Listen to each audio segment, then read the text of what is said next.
And so we need a lower dollar. Where should the dollar be selling right now? Lower. I know everybody else has got problems, but the dollar at this level is overpriced. The dollar should be selling somewhere around 50 on the USDX, not 80 or 79 point something, 79.80. And let me ask you one more question, then we'll go back to the calls. The treasuries, the auctions that are going on, and Robbie, you mentioned the 10-year treasury auction is going to happen tomorrow.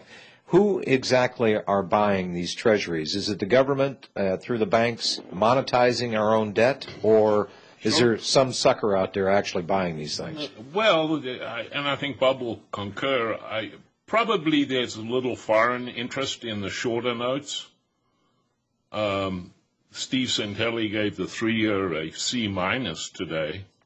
I mean, even he doesn't believe the action. But yeah, I think it's a foregone conclusion. Who's buying up the notes whenever they come to auction? So we're just monetizing. Probably, it's probably done with Goldman Sachs through a Cayman Island subsidiary. Want to throw anything on that, Bob, or you want to go back to the phones? No, that's fine. Okay. All right. George in Texas. Hello, George. Good evening, gentlemen. Hi. You hear me? Yes. You know, the thing is, this afternoon I just had to turn off a particular radio show because I just got sick and tired of the Weezer routine. You know, I know what's going on. I know they want to censor the Internet. I know they want to do this. I know they want to do that. What can I do? And the only thing I can say, I got to live my life. And without fear. Yeah, without fear. And I'm not going to be made to feel guilty because I wanted to watch the Super Bowl. You know what I mean? Hey, like I said the other day, George, you know, I am a Detroit Lions fan, which tells you right there that I'm the true hallmark of a fan because that loser hasn't won a championship since 1957. But I had no guilt whatsoever watching the Super Bowl on Sunday. I was very glad for Drew Brees. I was very glad for the city of New Orleans and the state of Louisiana. I was very happy for the just a few years ago they were calling them the Aints. If anybody needed a little shot, it was certainly New Orleans, and I was very glad to sit and watch that entire Super Bowl. I didn't watch the hype. I didn't sit there for hours on end. I watched the game, enjoyed it immensely. Well, I just turned off the radio show. I said, I'm going to go back and learn my Russian. There you go. Yeah, and, you know, which far more better educational. But, you know, it's just the thing is, it's more like I had to learn, I had to get my head out from all these beer mongers, and I have to go walk around on the ground and find out this may be going on, that may be going on, but life goes on. Well, and you know what? And what I've said before, that you keep promoting and mounting the fear. And then you tell everybody that, well, I'm in danger because I'm spilling the truth. I've only gotten one direct threat, and that was during the anthrax mailings. One and only threat. Do you think this network is not having an impact on people, the future plans, the elected representative network? I receive no threats, and the net result of that is the people that are listening to that, what that is subliminally and subconsciously telling them, don't stand out too far because you're at risk. And I say the hell with that. Well, you know, if I really believe these people, I would have sandbagged my house with an M60 on a bipod saying, the New World Order's coming in, kids. You can't play with your toys. You got to go and wash your clothes on a wash rack or something like that. The system is still here. It is salvageable. We need the good people in there to simply do one thing, and that's follow the rule book. Let's get away from all of what has been done to subvert the rule of law in this country.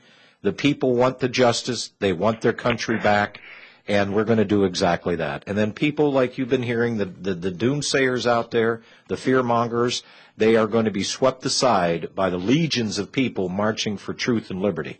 That is what's going to happen, my friend. Well, the reason why I'm learning Russian is because, and I'm going to go visit there, but also, too, is because some of the documentaries I want to translate into Russian and get it over to American people. And sometimes we're going to need translators to translate across the pond. Well, and the thing that people have got to understand, I'm glad you brought that up, because right on republicbroadcasting.org, the main page, if you want to translate it into a different language, just go right to the bottom.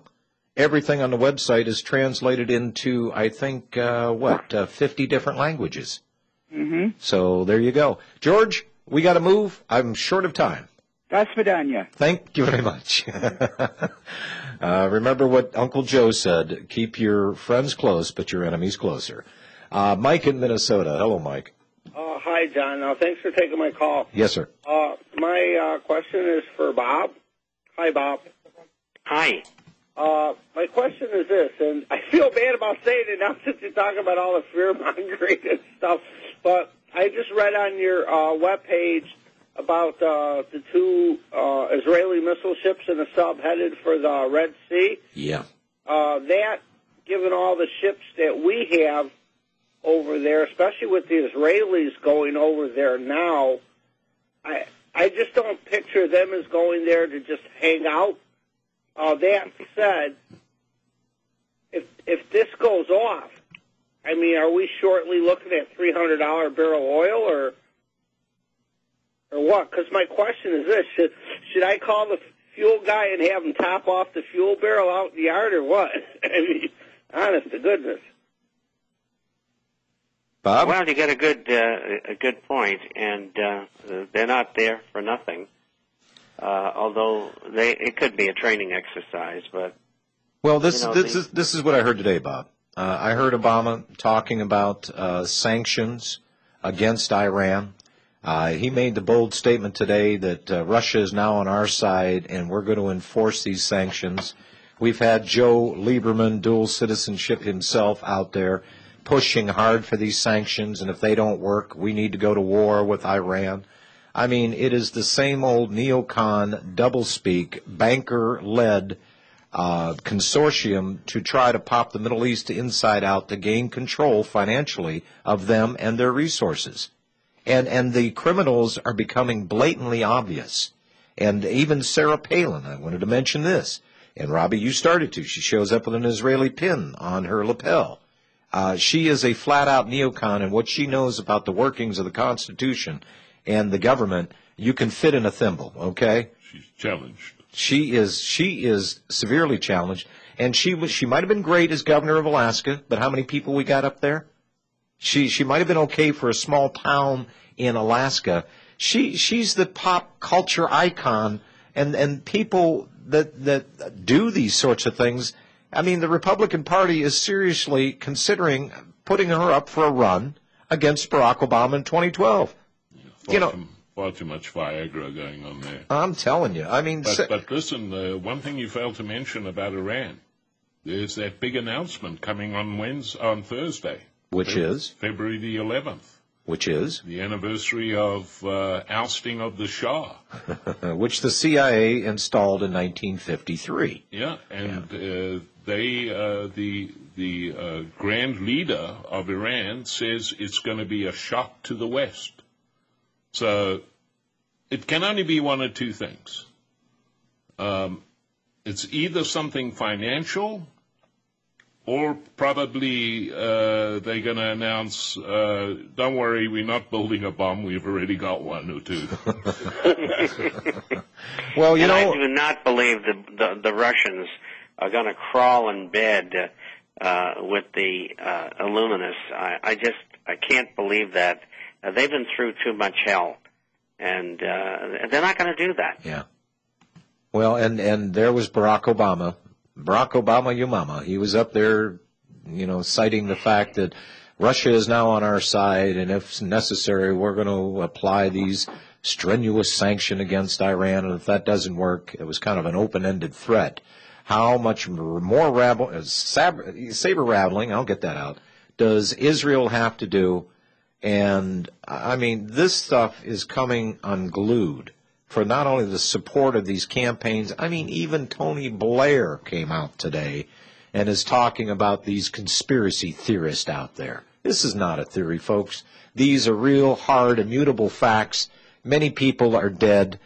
over 1.3 million Iraqis, supposedly for the liberation against Saddam Hussein, and Saddam Hussein never had designs of killing over 1 million of his own people.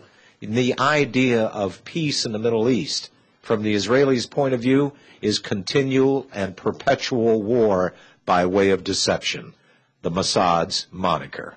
Well, that's why he deemed it a conspiracy theory, because in the testimony he gave before the Chillicothe Commission,